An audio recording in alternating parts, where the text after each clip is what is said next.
நீங்க பலவீனர் தான், ஆனா இயேசு உங்களுக்குள்ள இருக்கிறதுனால நீங்க பலவான். பவுல் சொல்றார், என்னை பலப்படுத்துகிற கிறிஸ்துவினாலே எல்லாவற்றையும் செய்ய எனக்கு பலன் உண்டு.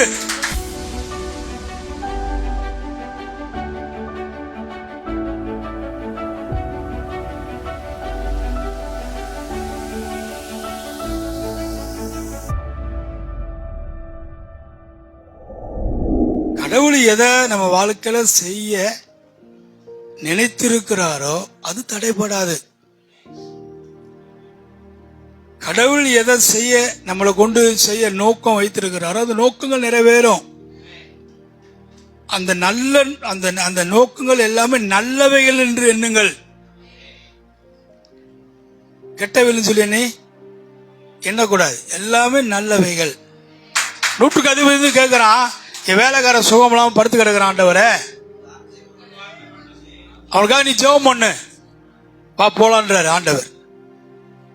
உடனே சொல்றான், நீங்க எங்க வீட்டுக்கு வர்றது, அவன் யாருங்க? அது சொல்றான், ஒரு வேலைக்கார வானா வருவான், போனா போவான், எனக்கு அந்த அதிகாரம் இருக்குன்னா அதிபதி. 100கணக்கான பேர் என்கிட்ட வேலை செய்யறாங்க, ஆனா நீர் என் வீட்டுக்கு வருவதற்கு பாத்திரன் தகுதி இல்லை. ஒரு வார்த்தை இங்க இருந்து சொல்லுங்கன்றான்.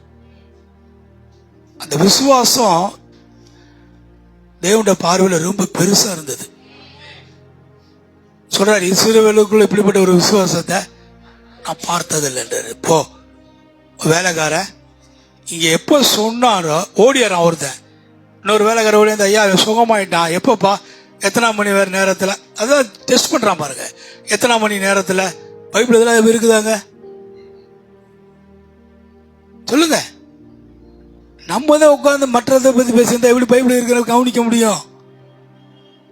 எத்தனாம் மணி நேரத்தில் சுகமான, எத்தனாம் நேரத்தில் இவர் சொன்ன நேரம் அது சுகமான நேரம், அது இவர் தான் தேவன். பலவீனன் தன்னை பலவான் என்று எண்ணுவானாக. நீங்க பலவீனர் தான், ஆனா இயேசு உங்களுக்குள்ள இருக்கிறதுனால நீங்க பலவான்.